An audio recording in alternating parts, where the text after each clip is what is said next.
Okay, so we're broadcasting live today from the Fellowship of Acoustics in the Netherlands, and we have a guest with us today, Ralph Bonte from the CMB School in Tours, Belgium.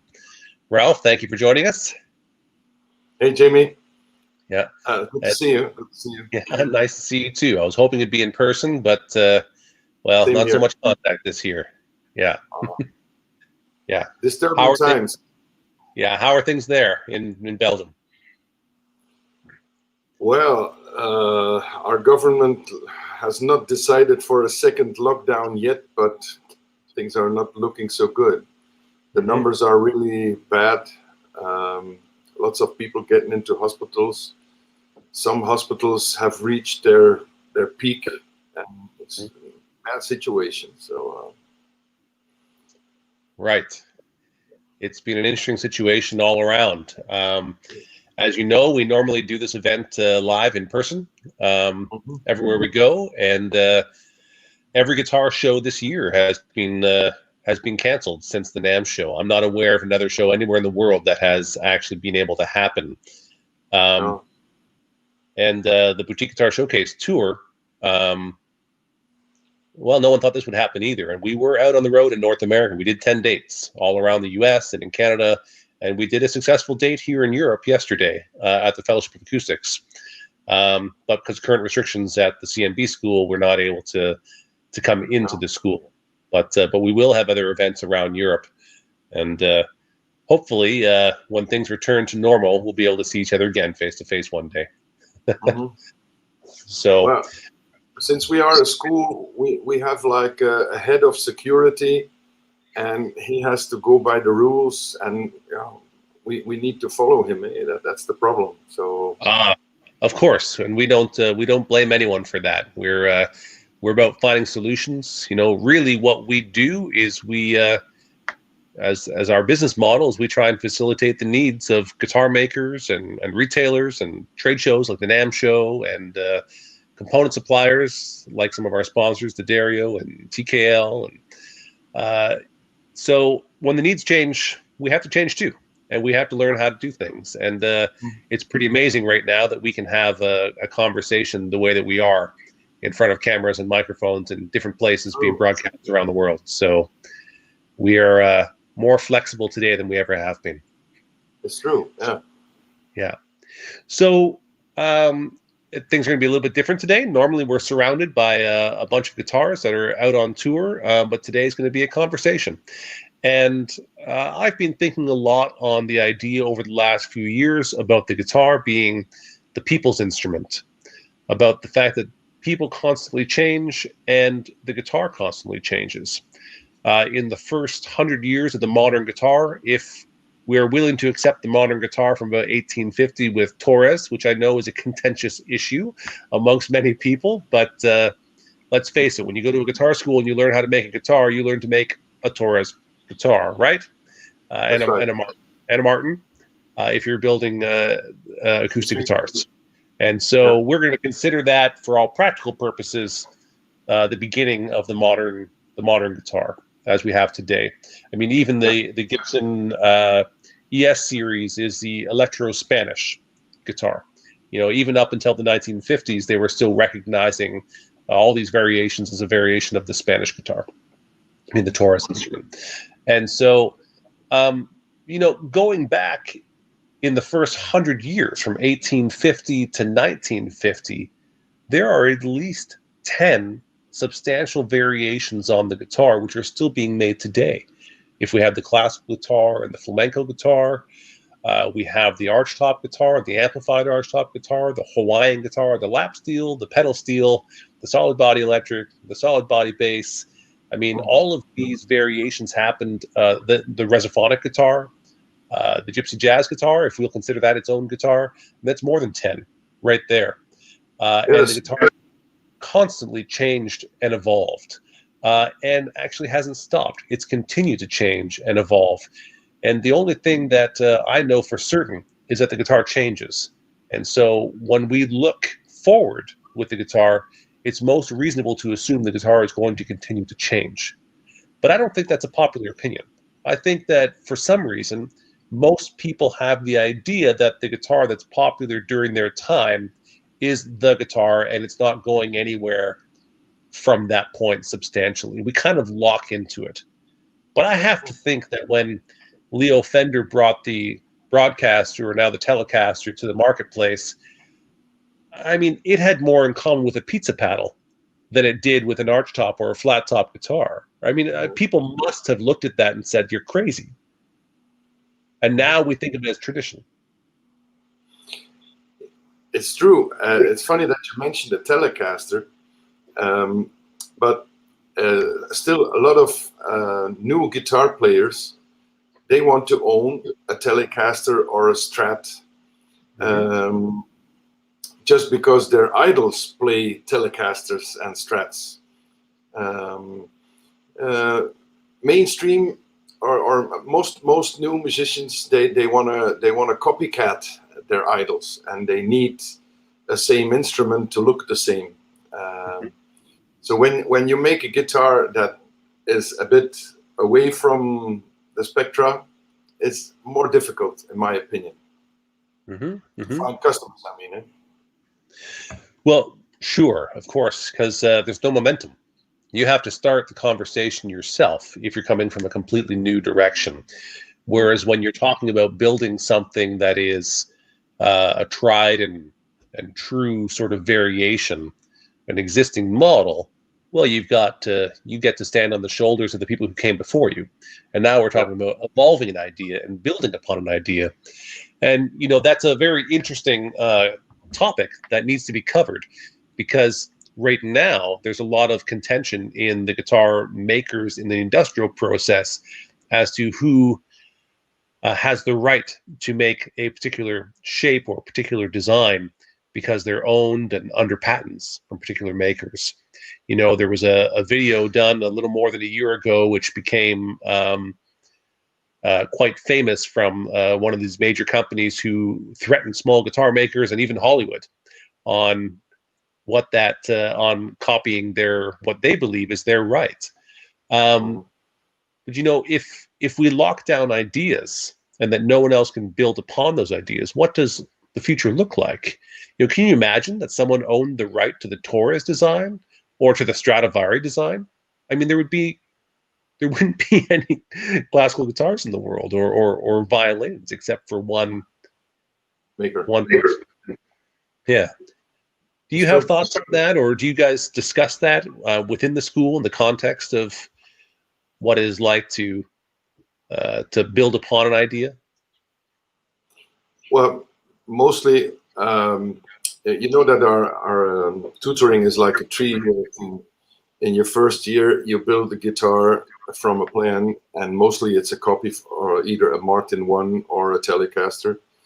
In your second year, you can already experiment a little bit, and in your third year, we urge students to design their own instrument.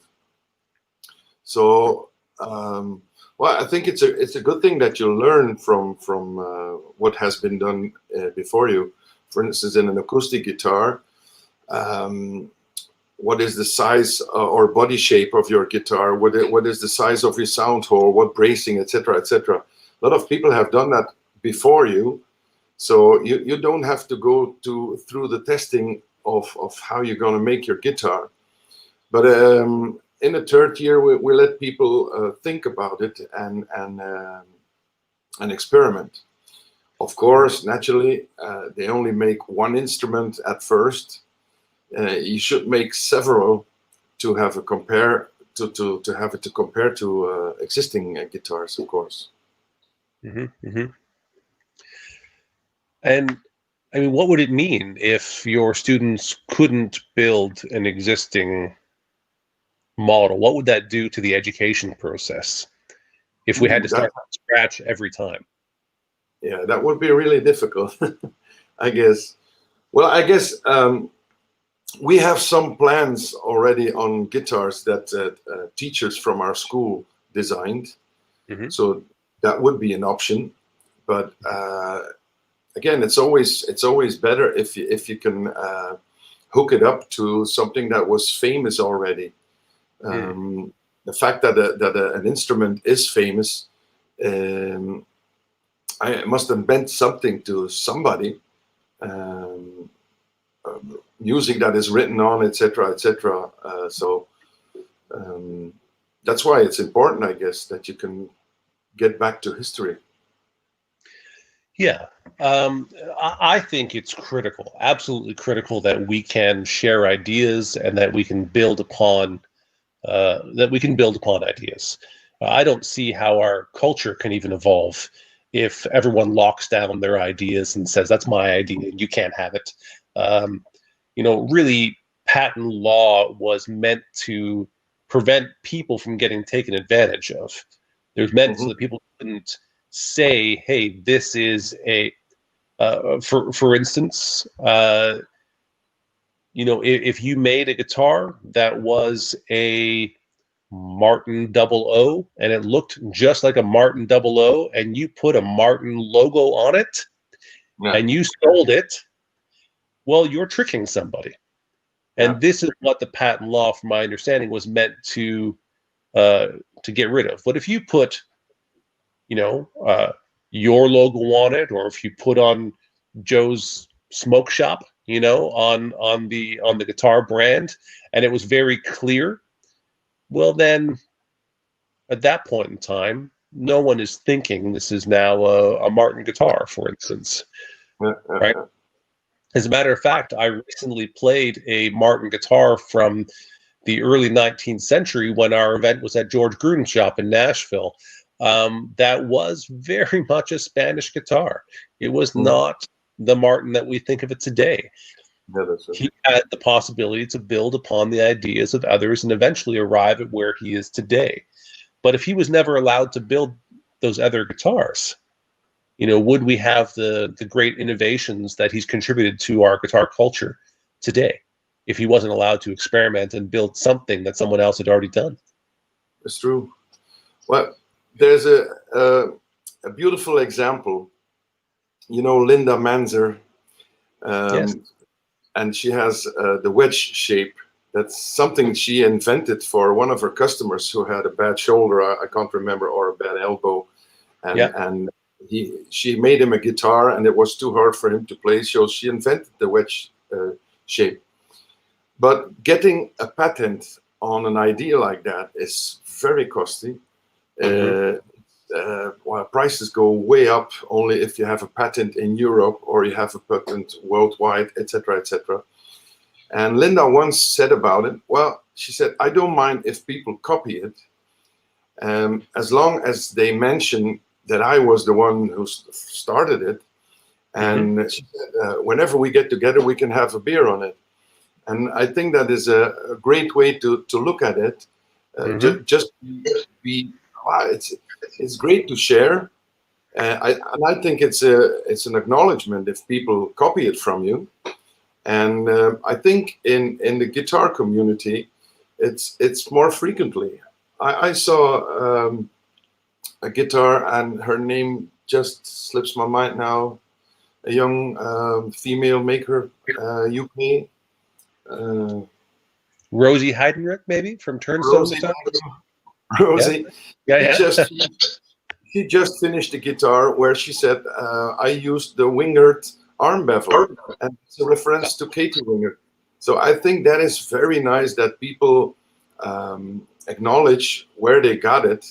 And so whenever customers see something pass like that, they can go and search who is Katie Wingert, who is Linda Manzer. And I think that is a good thing. Yeah, I agree. And even Taylor, as one of the biggest acoustic guitar companies in the world, recognizes their armrest and their rib bevel as Alaskan armrest. They give Alaskan credit for it, and I think that's a wonderful thing. It's a way of sharing ideas and a way of growing. And frankly, that armrest, which is now just finding its way into the commercial market, was done for the first time, I think, almost 40 years ago. And yet, when we tour around with the Boutique Guitar Showcase, we have people looking at side sound ports and armrests, and they're thinking, wow, this is really cool. What is it? They've never seen it before.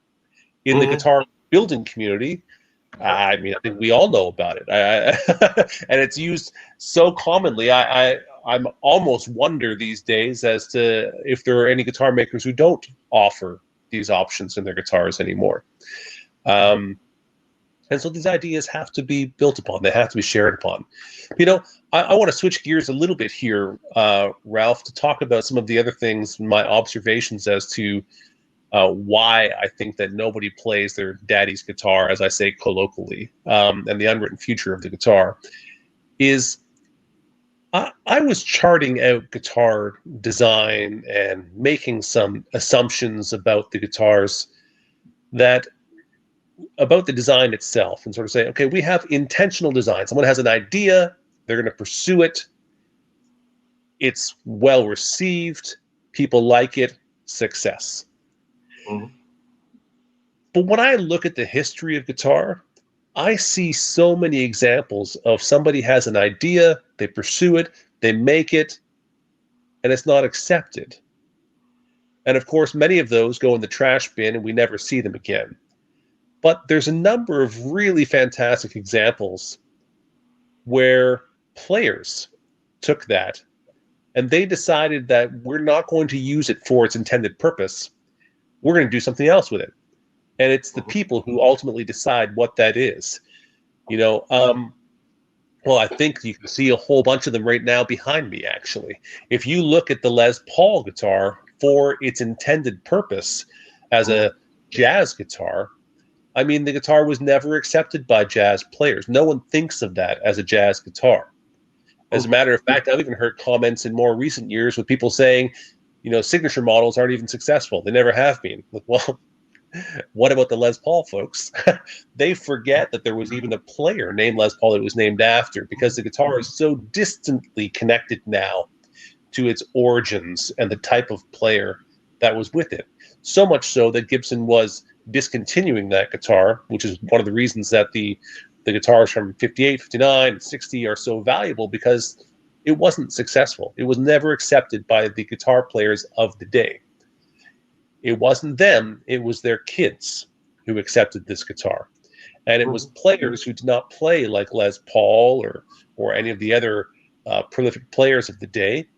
It was kids at the time like Jimmy Page and Eric Clapton who brought this guitar into the limelight. They were buying used ones over in England.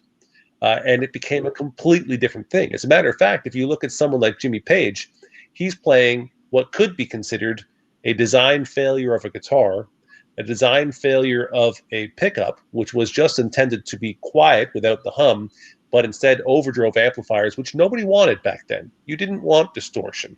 And so the humbucker actually had some negative attributes, which people didn't want. Playing for a Marshall, which was intended to be a Fender that people could afford in England. If you judge each one of those products by their intended purpose, every one of them is a design failure, but incredible commercial success. And that equals this other category, which is the unintended consequence. And so I'd like to explore this unintended consequence a little bit more, because I know that you're a fan of the blues. I know that you like to play blues guitar. That's a big part of how you associate the guitar. The resophonic guitar. I mean, again, I was just thinking the same thing. It was Mario Beauchamp who looked for someone to make him a guitar that was louder. He wanted to come out when he had to play against violence and whatever, and that's the way the resonator guitar was born, actually. Yeah, as a ragtime or jazz guitar, right? Yeah. But we don't associate this guitar with jazz at all anymore. And most people, the fact is that guitar was never accepted by that major marketplace, but somehow found its way into the Appalachian Mountains and became bluegrass. It found its way into the Mississippi Delta and became Delta blues. And that's really how most people these days, I think of the resophonic guitar, is either as bluegrass or blues, but certainly not as a jazz guitar. Again, a guitar which is a failure who gained great success because musicians decided what it's going to be. Yeah. Well, they became cheapo guitars. They weren't successful in what they were meant for. Yeah. And the blues players couldn't afford expensive guitars, so they went with the cheapos, and And neither could the hillbilly. the sound was an extra. So Yeah, crazy. right. And as I look over and over again, I think that there's so many examples of this unintended consequence, which furthers my ideas as to what what we're dealing with when I talk about the unwritten future of the guitar. When we look at the successful models that exist in the marketplace today, you know, from what I understand, I didn't know Leo Fender personally, but from what I understand, he liked country music and did not enjoy listening to Jimi Hendrix. But I tell you, the Fender Corporation absolutely enjoyed the benefits of a Jimi Hendrix. I They can never saw him imagine. coming. That's not what it was designed for. It was designed for probably surf music at the time. And I mean, how much of a market is there for surf music these days? Their success is because musicians decided where it would go and did something with it that they never imagined. And I don't view that as a negative thing. I'm not trying to rip on people saying, "Oh, you're wrong." That's not what I mean at all. I'm actually invigorated by the unknown. I'm excited about we create something and we put it out there to the people and say, wow, "What do you think? Where's this going to go?" Yeah.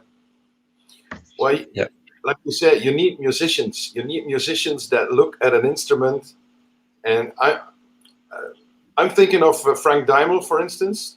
Mm-hmm. Frank has this thing with a pickup behind the bridge, where he Yes. puts on an effect that is sort of like a Leslie thing. Mm-hmm. At first, oh, what is he doing? But I'm convinced that there might be a band or a guitar player somewhere who says, "I need that guitar. I'm going to do that, I'm going to use that in my music." Yeah. So yeah, why not? Why not? Yeah, absolutely. I mean, recently, well, I'm here in the Netherlands, the birthplace of Eddie Van Halen, who unfortunately recently passed. Yeah, But Eddie did all sorts of things to his guitar that didn't exist beforehand. You know, he's not the inventor of the floating tremolo system, but he's certainly the major propagator of it. You know, when yeah, it came out, and the things he did to the guitar made people reconsider what that was altogether. And one of the things I loved about Eddie was his inventive spirit, because the things he did or the things he needed didn't exist, and so he hacked up his guitars and he put in different pickups and put in different bridges and made them the way he wanted to. And that's a brave and courageous way to move forward. And it's a great example of the unwritten future of the guitar, because nobody saw that coming, and everyone talks about those who were alive to hear that album released, Van Halen. Their minds, they're blowing steam out their ears. They said they didn't understand what was happening. They didn't know if it was one guitar or multiple guitars. And yeah, were you? I, Do you since he died, there were a lot of pictures of his guitar, and I saw one of his guitars. It was like, whoa, what did he do with it? And he still played it live. It oh was yeah, crazy.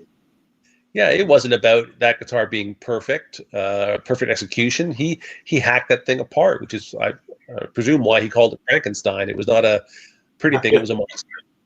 Yeah, yeah. Yes.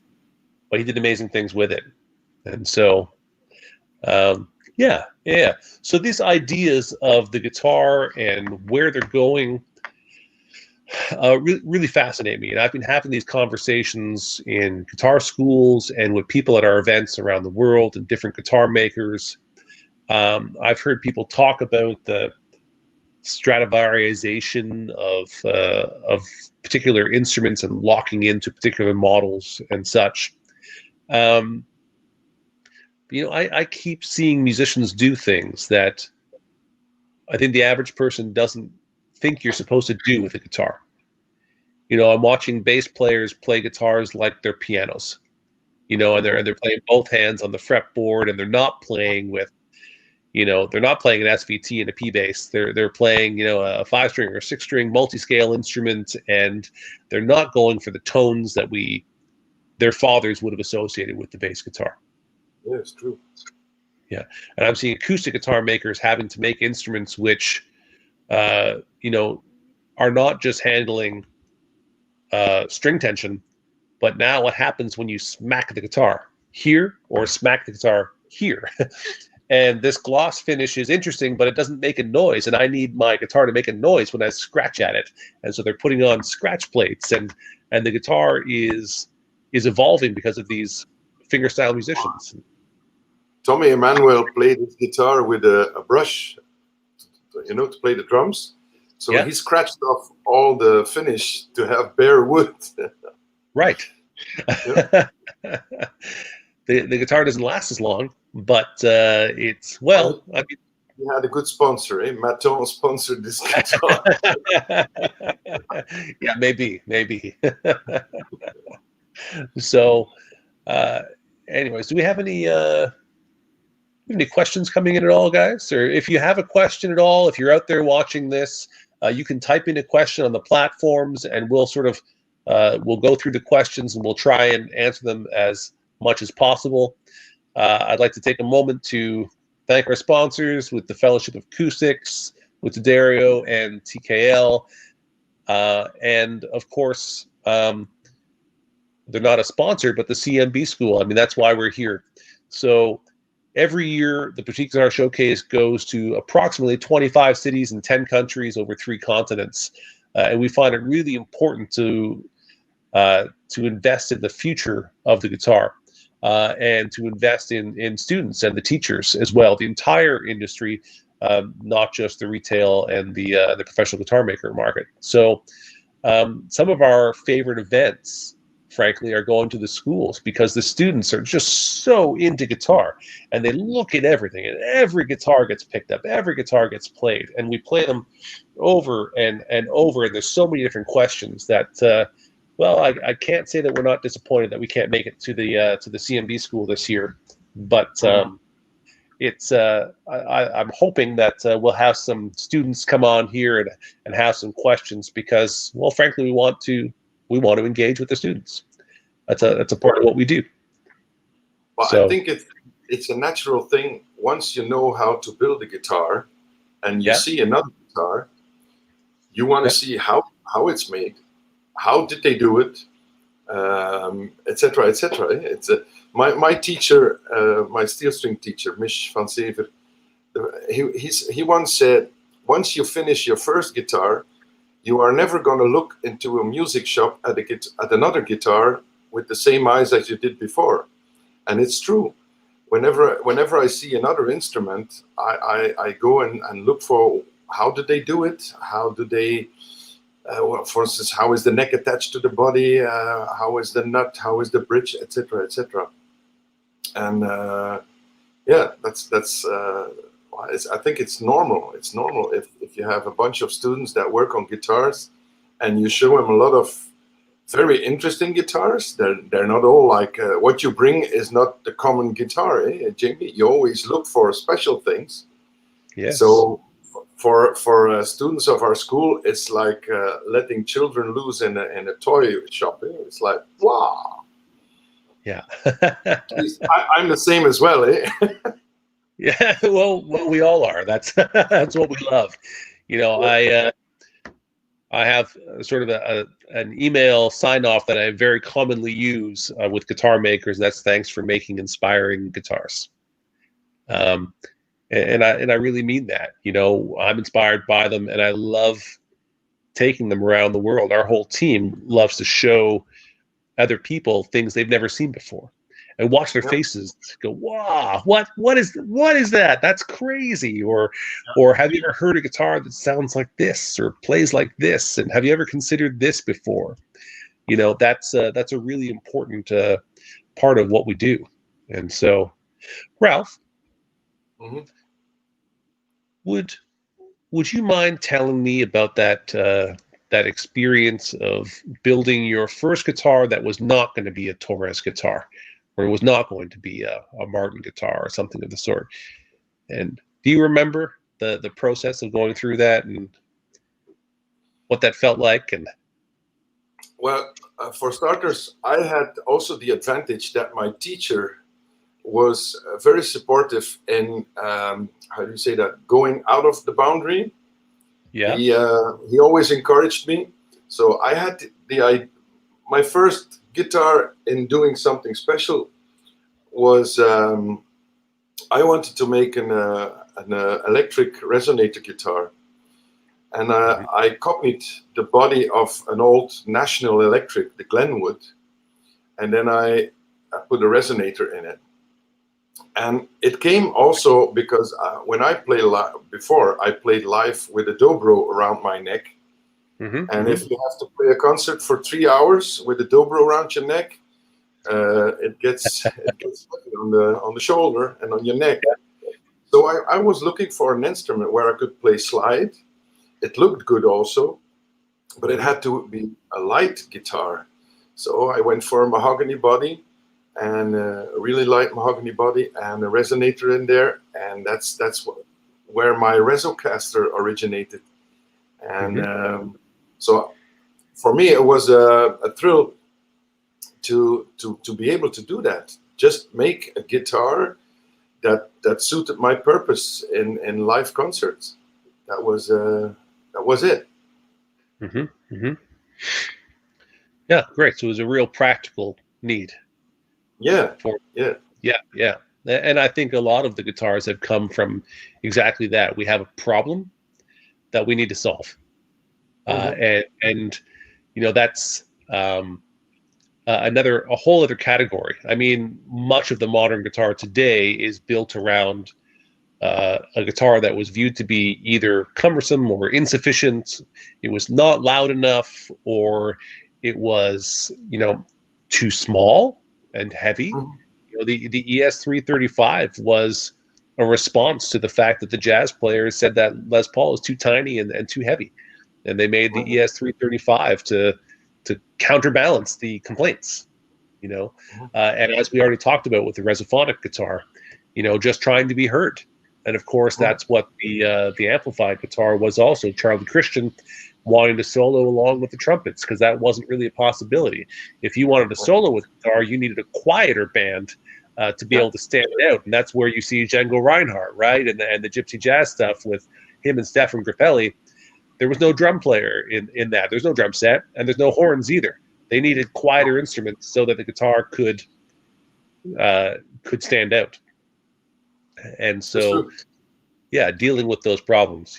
I've had the good fortune of working with a number of the top dobro players in the world, and I remember first being around that and showing an instrument to Jerry Douglas down in Nashville, and he had this big pillow belt kind of around his his hips, so that it could displace the weight and it wouldn't dig into him so much, and a big wide strap, like you're talking about how heavy those instruments are, all of that to sort of help displace the weight and have it in on you there, and because they are big and heavy instruments, but the light ones, they don't sound the same. They sound differently, right? And your solution was to be electric and lighter and smaller, but you end up with a different sounding instrument in the end. And anyway, in an electric band, you have to fight up against the drums and the bass, so there's no much room for acoustics there. So I needed a pickup and a loud guitar. That's what I needed. You need to find a way, and so that's great.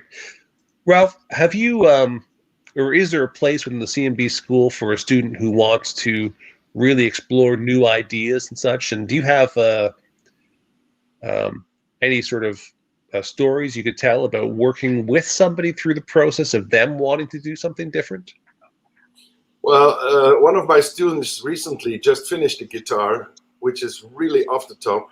I mean, it's a very odd shape.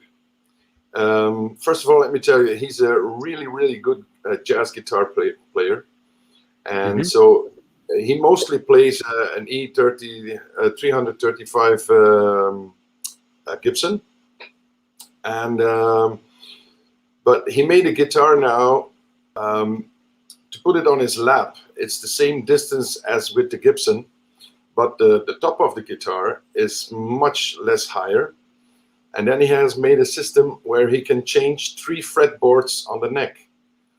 one fretboard is a normal fretboard, the other fretboard is without frets or a fretless, and the Really? third one has microtonal frets.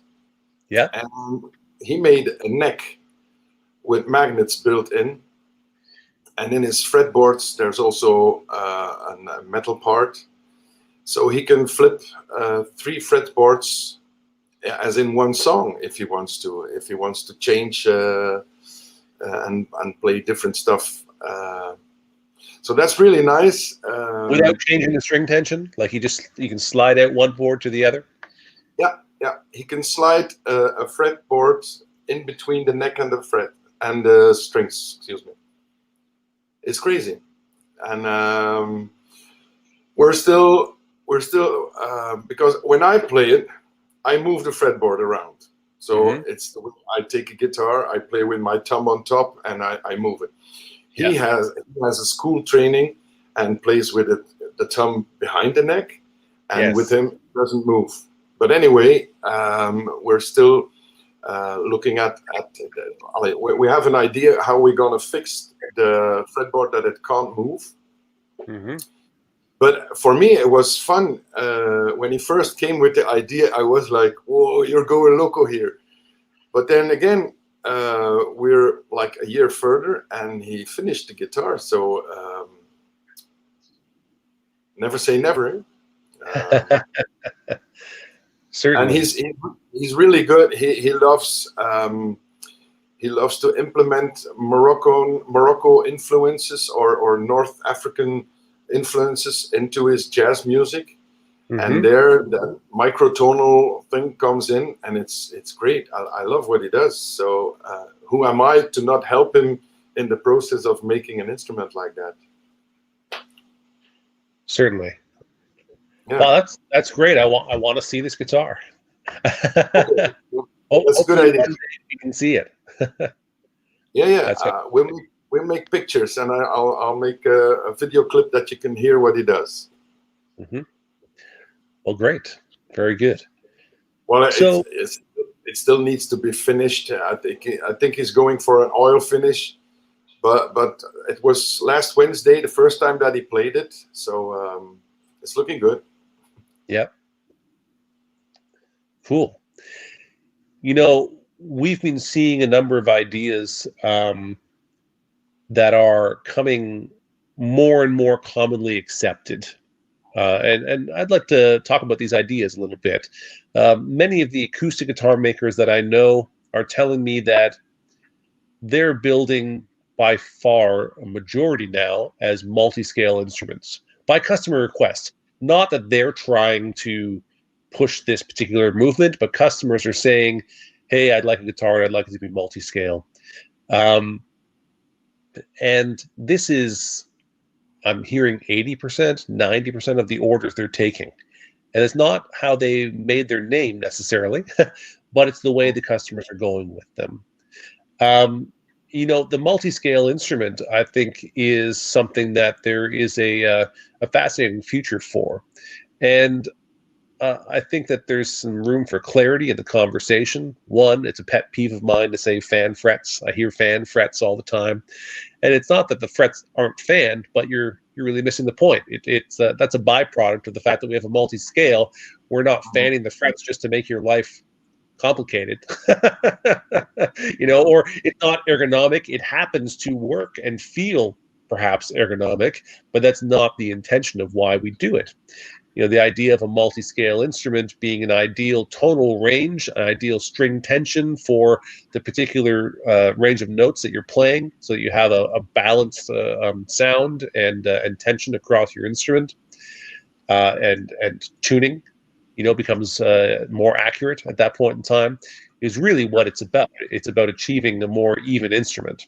And I think that as people pursue sort of the idea of their perfect acoustic guitar, which is often the reason someone comes to a custom or artisanal guitar maker who's going to make them an instrument by their spec, they're looking for that sort of perfect instrument for them. And we're seeing more and more and more of that being accepted. But in my opinion, there are not many commercial brands that make multi-scale guitars. So they need to seek individual luthiers or guitar makers who can make them. Isn't that so? Isn't that the case? I think you're absolutely right. I think there's more and more in the electric field that are doing it. But actually, I'm not sure that I'm even aware of one of the major acoustic brands, anyways, that is making a multi-scale instrument. I believe that Ibanez and ESP now offer them. There's companies like Strandberg, who've become more prolific in recent years, who offer them. Of course, a shout out to our friends at Dingwall. Bassist Sheldon Dingwall has been pushing the multi-scale instrument for decades now at this point in time, and has been very successful with that. I think they're up to 2,000 instruments a year now, almost around the world, and it's hard to find one in the shop. So the bass players, anyways, the modern bass players are accepting of it, but not in the mainstream. And so I think that we have to sort of get over the acceptance of that. And I think it's probably, again, the theme of today is it's not us, but maybe our children that will see that happen in the guitar shop, because they're not going to play their daddy's instrument. It's going to be different. And a multi-scale instrument is not going to be weird to the next generation of guitar players. Mm-hmm. Yeah, it's true. Yeah. And so I think that we will ultimately see that. The other thing is we're seeing a number of acoustic guitar makers now who are working with moving the traditional placement of the sound port. They're not putting it at the end of their fretboard. They're moving it up into the shoulder. They're moving it off the top completely, off to the side. Sometimes it's one, sometimes it's two very large ones. And there's an interesting conversation to be had there. Are they teaching of that? Sorry. Are they doing any work with this at the CMB school about the movement to the sound hole? Maybe students that are in the third year are experimenting with side holes. I mean, holes in the side, sound ports. Yeah. I, for myself, have changed the way I make a Weissenborn instrument, and it was purely also again practical. I did a little concert for friends of ours, and my wife had the camera on a tripod. And whenever I played a normal guitar, everything was recorded very well. So the mic picked up my guitar very well. And when I played the Weissenborn, sound signal was gone. So if you put a Weissenborn on your lap, the sound goes all the way up to the ceiling. And if you have an omnidirectional microphone, it doesn't pick up anything. So what I did, instead of having the sound hole at the end of your fretboard, I changed it to the shoulders. And I not only opened up the top, but I opened up also the sides, which enables the sound to go in the direction if you have a public. So it's a great way to play with, and it's an extra advantage. The part of the top that can move becomes bigger. Normally, you have a sound hole that breaks. That it's like a boundary. But if you take it away, your top becomes more long, and you have a more sustain. So there's a lot of advantages. Yes. But if you ask specifically for what our students are experimenting with, I think most of the students, first of all, they want to build a guitar, a normal guitar that works. Second year, they might experiment, and in the third year, we encourage them to think through but then you need somebody who already has an urge for something or is looking for something. What I'm trying to say is there's not so many people that are daring to go there yet. Although I'm sure that everybody knows about what is going on, about the multi-scale guitars and the sound ports and whatever. I mean, in every community, in every industry, every people group everywhere in the world, there are usually approximately 2% are true innovators. It's not 98%, it's not 50%, it's about 2% that are really the innovators pushing things forward. And of those 2%, I don't know what the percentage is of those who actually create an idea that's actually going to catch on in some way, right? And then it's really the next sort of, they say about 13 to 15% who are early adopters, and those are the people who are looking to take on those unusual ideas and push those moments of inspiration, who want to be themselves. And then there are people who start to accept the ideas later on with it, and the guitar, of course, being a tool of creativity, um, uh, is not just the tool, but because it's created by creative people, by artisans, there end up being about 2% of those people who want to do something that's not been done before. They want to stand out. They have their own ideas, and it's not just for the sake of standing out. They just think in a different way. And the guitar has become an icon of our culture. It means something to us. It means something more than just the ability to make music on, And so sometimes we take this icon and we blend icons, we blend ideas, take them. It's a great opportunity to transition to this object here beside me, because it's very relative. This is a guitar made by two former students of the CMB school, CMB Well, Poors.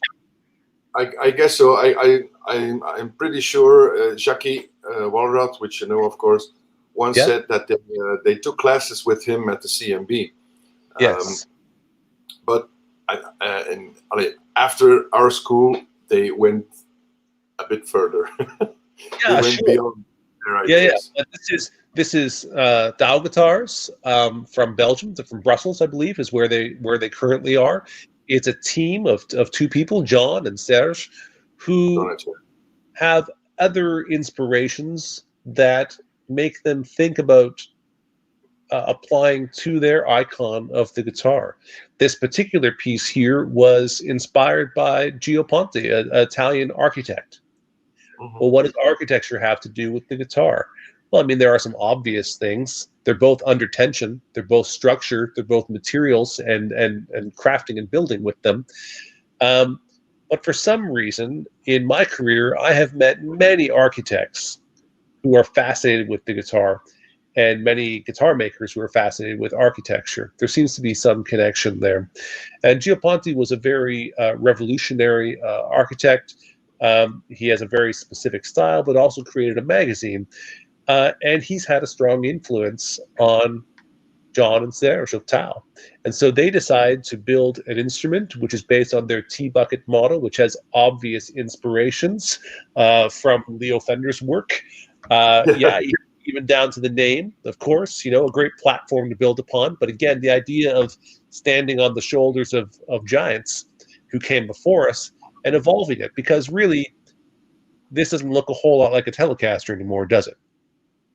Yeah, it's true. Really has its own thing happening, and then they've taken their ideas and they've taken materials in with it. And have you had a chance to see this instrument before, Ralph? This particular one, no. I visited their shop in Brussels once, and I saw several of their T guitars. Yeah. But this one is new because I think they put it out yesterday or the day before on Instagram. And when I saw it, like many other people, my first question was, where are the controls? Where's the typical switch, and where's the volume and the tone? And so that's where they accelerate. They make something. Even the pickups are in same color, or they have also another guitar, also a T guitar that is very much influenced by Japan, if you know what I mean. Where they even have what's it called, stingray leather on the top of the guitar.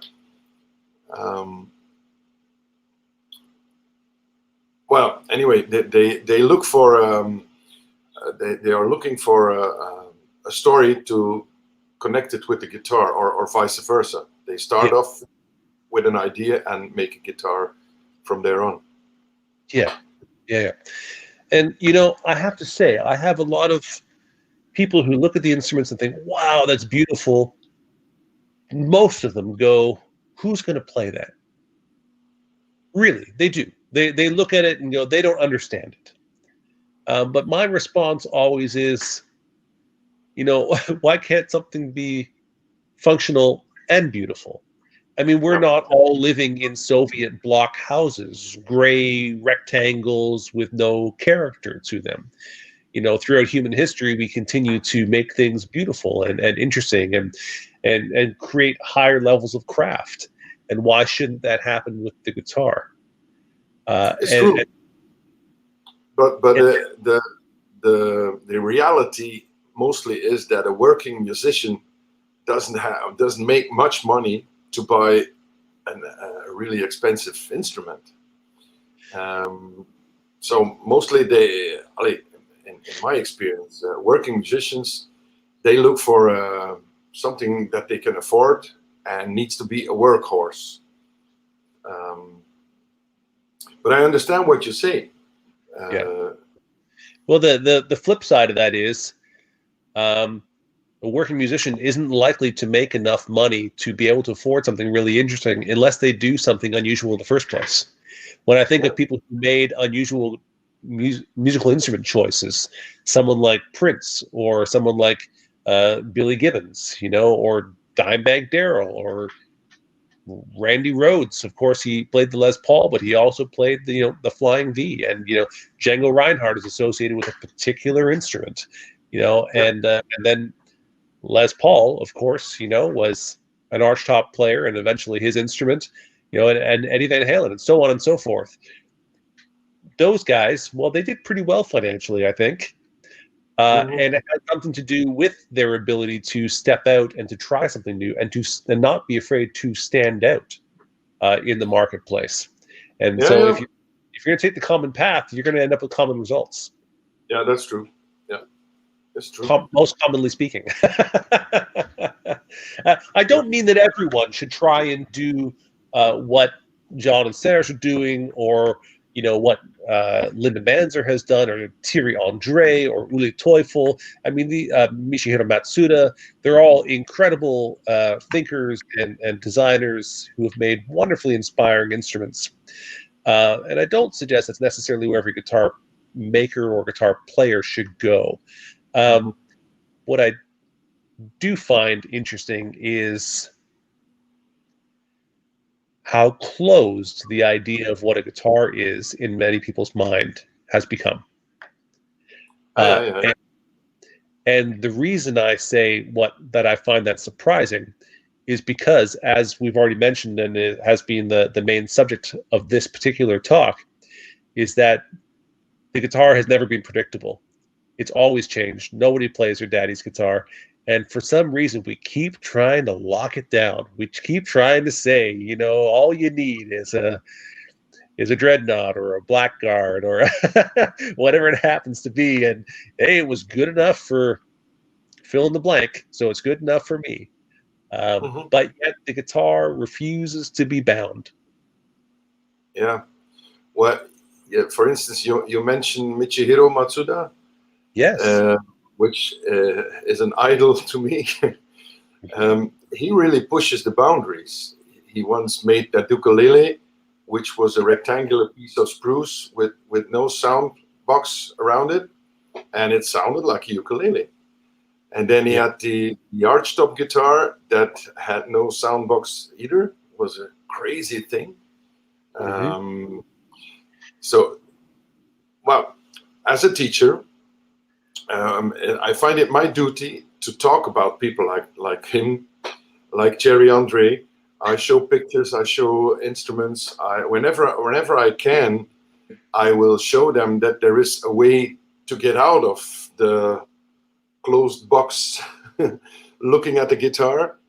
Yeah. Um, but like you say, you need extraordinary people to think extraordinary. So yeah, but once in a while we have people that make craziest things, and well, yeah, of course I encourage them. But Well, as I said, I think that's part of the 2%. They are rare, and they're always going to be rare. And if they weren't rare, we probably wouldn't think of them as special. Let's be honest; they wouldn't be special if they weren't rare, right? If everyone was doing it, then it wouldn't be unusual at all. yeah, And on one of our great honors with the Boutique Guitar Showcase, and one of our great joys, is sharing instruments with people and having them realize that, the guitar can be different than what I thought it was, and that maybe this is a new experience for me. Maybe there are new musical opportunities that exist that I haven't explored yet. And we've had, Michihiro Matsuda's guitars. We just had one on our North American guitar tour, which found a new home. This instrument where he was experimenting with the reclaiming of an old broken Les Paul and a kitchen table and an old piano soundboard and a bag of chopsticks, and Michi made it into something beautiful and functional. Ralph, I had that thing plugged into Brian Gallup's school, our North American school stop, through an old 50s Tweed amplifier, dimed, and it howled with this honky mid-range. It was so inspiring. I loved it. Badass, if I could say that. But people looked at it and go, what is that thing? The chopsticks, a soundboard? Is it even a real guitar? Yes, it was. It was fantastic. And on the very first Boutique Guitar Showcase tour, we had an incredible acoustic guitar from Thierry Andre, which had a Staves bowl back on it and sympathetic strings. And we put that into the hands of Rudy Pensa in New York and Bob Wilcutt and people all over North America who, there's video of Rudy Pensa playing it on YouTube with me in an interview, and Rudy couldn't interview. He had to finish his song. He said, Jamie, stop. He just had to play the guitar because it was so inspiring. And that guy's played almost everything, And so it's really a great honor of ours to be able to open up minds to new possibilities with the guitar. And I don't mean that that's the only thing we do, because frankly, we all love to play the tried and true classics also. But when we come to the schools and when we do our events, I always want to remind people that those tried and true classics, frankly, were the freak show at one point in time. They were not normal guitars. Yeah. The X-Brace steel string, flat top, square peg head guitar was the freak show. The Blackguard was the freak show. The Les Paul was the freak show. The P-Bass was the freak show. Yeah, and we encourage curiosity with it. So what do you think, Ralph? Do you think that that people will play their daddy's guitar, or they will continue to evolve or play their daddy's guitar in a different way? I think both. You will always have people that will stick with tradition and not daring to go the steps, but then there will others. I'm just thinking, do you have a guitar from Enrico Di Donato with you there in the fellowship? Because the way that we did on the North American tour, and it got held up in customs here. It's going to meet us in Paris. So the answer is temporarily no, but yes. It would have been nice to in this discussion to show how Enrico sort of reinvented or rethought the way an electric guitar can be built.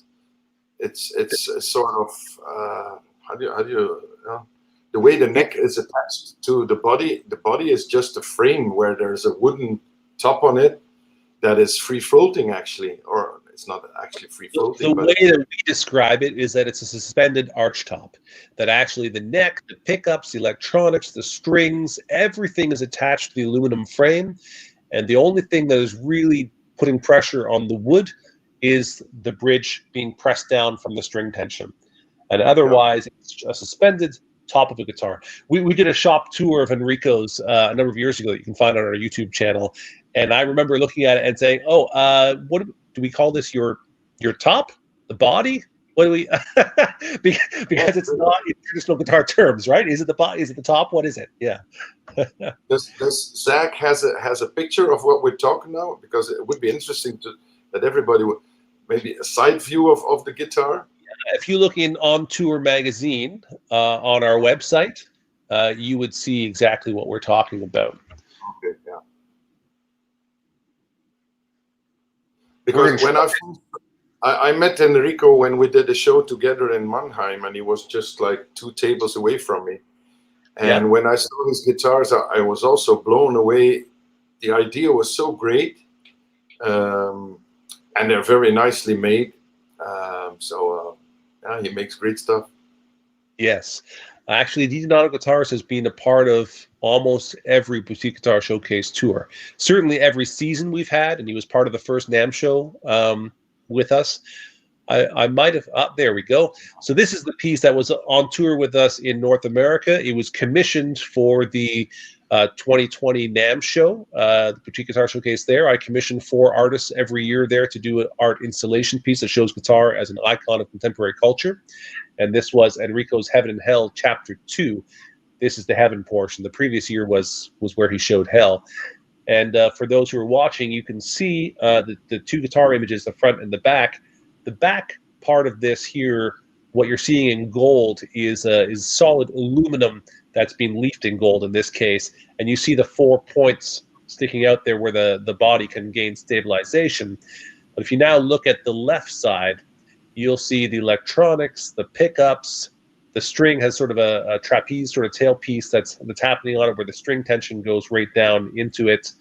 And you can see all of that. What we're not showing here is a side profile, which in an article where we wrote about Heaven and Hell in On Tour magazine, you'll see a side profile there of the neck joint and such. So you can see more at boutiqueguitarshowcase.com and about more of the construction details. And of course at Donato Guitars. Yeah.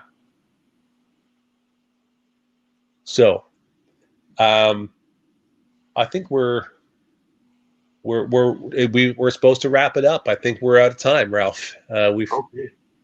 So there were no questions asked. No questions asked. So clear. Oh, apparently I answered them all in my talking. Wow. You're good, man. You're good. So my team didn't pose any questions because I already said it, apparently, or said it then shortly thereafter. So in closing, thank you very much, Ralph, for joining us. Hopefully we'll meet you again face to face sometime in the near future, next year on tour. Same here. Well, thank you for sticking by the CMB. I mean, I think it's 3 or 4 times you already passed in the school, and it's a great evening every time you're there for the students. So, and I really like what you do for the guitar builder community as a whole. So, thank you very much. Oh, thank you, Ralph. So thank you to our sponsors, TKL and D'Addario and the Fellowship of Acoustics, who help us all to make this possible. And to the CMB school, really, we love coming to see you guys. We love interacting with you and your students. And we hope that we can, again, meet together face to face. If you are watching this from somewhere else around the world, in Europe, we will be on tour still in France and Italy and Austria and Sweden.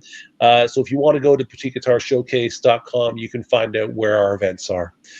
So again, thank you very much, Ralph, and to the CMB School.